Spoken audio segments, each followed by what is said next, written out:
Paragraph number 5. The Rasul sallallahu alayhi wa sallam also advised his companions to avoid doubtful things in business dealing. Hazrat Nu'man bin Bashir radhiyallahu anhu reported the Rasul sallallahu alayhi wa sallam as saying, "What is lawful is clear and what is unlawful is also clear, but between them are certain doubtful things which many people don't recognize. He who guards against doubtful things keeps his religion and his honor blameless. But he who falls into doubtful things falls into what is unlawful." Tirmizi.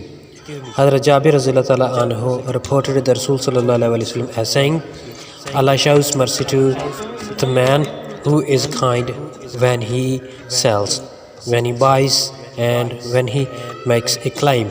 Bukhari. The companions of the Rasul sallallahu alaihi wasallam acted upon his teachings and following his golden examples in business dealing laid the foundation of a pious welfare society.